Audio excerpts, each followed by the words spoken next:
Go! Hey guys, Ranchin here, bringing on another StarCraft commentary. It's going to be Game 3 between the Woongjin Stars and SK Telecom T1. Oh yeah. I'm actually technically doing this game live. Well, not live. Not really. I'm not commentating this game live. I'm commentating it very late. But I'm like on Ventrilo, and there are two Danish people watching me. It's very weird. Ja, hvor helvede man. Ja, det Ranchin with den engelsk commentary. Yeah, I don't know. I've forgotten all my Danish after 6 years of studying. I've forgotten most of it. So yeah, this is going to be between GanZi and TheZerg. Yes, TheZerg. That's not cocky at all. GanZi, like, I don't know why they're fielding him. I suppose he might be filling some sort of role on this map. They're thinking of putting out a Terran on friggin' Battle Royal. Not sure if that's smart. And SKT1 putting out the Zerg there, so that actually is smart. 4, 3, 2, 1, go. Zerg is made a splash way back when by qualifying somewhere, and then started being crap. But then he was an NBC, now he's an SKT1. Then he was crap there at first, but now he's actually pretty decent. Maybe even a solution to their little Zerg problem. So, this is going to be Battle Royal. We're going to have, at the inside 10 o'clock, we're going to have in red as the Terran GanZi and the Terran GanZi. So, yeah, it means at the inside 4 o'clock, we're going to have in purple, pink, violet, whatever the heck that color is. I always mix them up. We're going to have the Zerg as the Zerg. Haha! Pun! That is so funny. But, yeah, the Zerg have a ridiculous advantage on this map, honestly. I believe a Terran's, yes, as you see the stats there, a Terran has yet to defeat a Zerg on this map. A Zerg is yet to lose to another Zerg. But I believe at this point, I believe over 40 Zergs have been fielded on this map. And when you look at it, it's not surprised. It's like, honestly, it's like Raid Assault all over again. It's really sad, except on Raid Assault, Terrans actually beat Zergs. And quite a bit at that, actually. So that's all weird. But yeah, Zerg putting out a hatchery, and I would really, really wish that people would stop doing this first-person stuff, because I can't tell what's going on. Stop it! Stop it! GanZi going full force on his little APM thing there.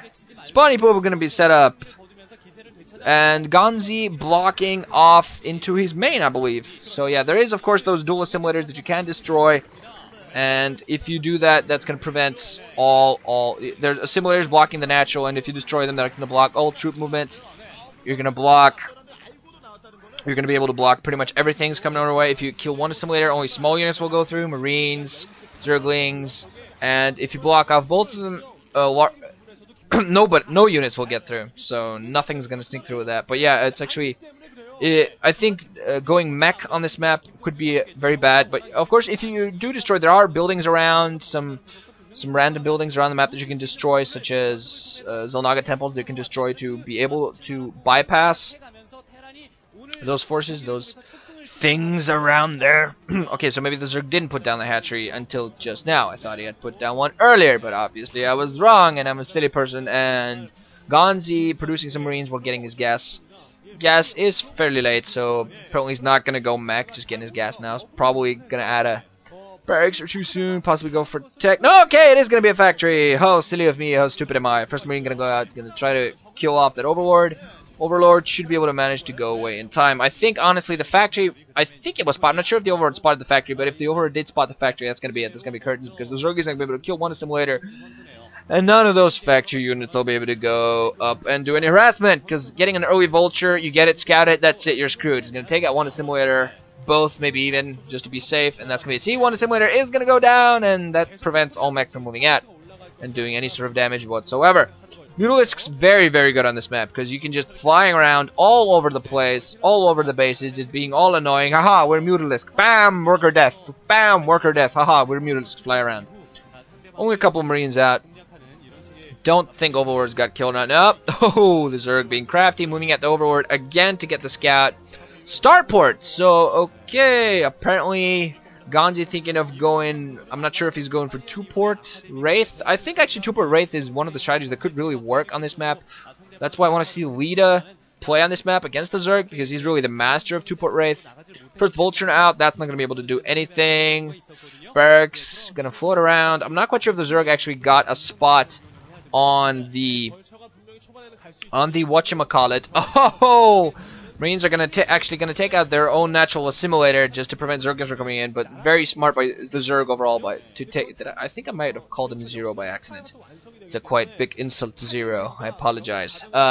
So yeah, the Zerg actually did a very smart idea of taking out this assimilator at the natural, so to prevent completely box in, and GanZi on the opposite side is using that barracks to spot if any damage is going to come in. Are you trying to use the barracks to get the Vulture through to that mineral? Not quite working for him. The Vulture is just going to run around, be completely useless until he possibly manages to take him down. Oh, actually is going to get the Vulture out. Never mind. Woo! Look at these pro gamers go. Expansion be put down actually by GanZi. Also getting engineering base, so he's apparently going to get some cannons. Cannons? What the hell am I talking about? Turrets! Air turrets! Aha! Missile turrets, not air turrets. Turrets don't fly, although I'm sure some turrets damn well wish they would. That Vulture is going to get spotted by the Overlord, but the Vulture is going to act itself kind of like a spotter. First Wraith now, I'm going to see, it's going to be very important what happens with this Wraith. Wraith is going to get spotted by the Zerglings, so the Wraith is just going to go around for now, killing some Overlords, and I think the only thing that can do right now, the Scourge are probably going to be out in time very soon. Control Tower being added in alongside one Overlord kill, yay. Turrets being added all over the place. Control Tower is up, so we're gonna have some stealth, some cloak for those lovely Wraith of theirs. But the Zerg on the opposite side is gonna take down the middle, gonna get those two gases, those dual assimilators. There's not a lot of minerals in those, not a lot of gas in those assimilators, and not a lot of minerals at those mineral patches, but still it's plenty. Second Overlord gonna go down, so it's just every little delay tactic for GanZi works out here, but the Wraith now just standing still when the Wraith actually should be coming in to help defend this. Scourge now also out for that Wraith, and Control Tower researching the cloak, and it's really going to come down to that. There are turrets in place. GanZi preemptively putting down turrets, very smart of him, but those middles are going to take out, I believe, one single SCV there. Some Marines on the ground alongside to help. Turrets placed overall pretty decently. Wraith also in position. One more turret tried to be placed down, but that's not going to happen. Just the other CV is far too vulnerable. Zergling is also going to try to take out a map artifact, try to move in here. Mulu is just going to run around being all annoying. Supply depot in a very bad position. Now again, ooh, CV going to be taken down. Not going to manage to put down the cannon. These Mutas just going to be able to run around, be annoying. We're going to see what actually manages to get off a gas snipe. Not quite sure. Wraith going to move out again, not having cloak yet, and only a single Wraith. I think maybe two Wraiths would help him out a little bit, and he really needs cloak at this point.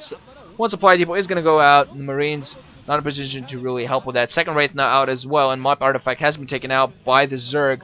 Has quite a large force at this point of Muta. Science facility on the opposite side. Cloak ready though, so these Scourge, helpfully enough, are going to be not really going to help out much. But the Mutalisks, wow, doing awesome damage, moving in, killing quite a few SCVs. Now finally going to push back, but Wraith's going to get caught by OVs! Oh, one Wraith barely, both Wraiths barely still alive with decent amount of kills. One of them. Some of those, I believe, were Scourge. Think a fourth Wraith in position as well. GanZi really has to defend and really has to repair those Wraiths, because Wraiths goes down, he's going to be in a lot of trouble. Turrets all taken down. There are some turrets still, but the Zerg doing a perfect job of doing a lot of harassment. Also going around while he's at it, taking out some of the Zanaga temples.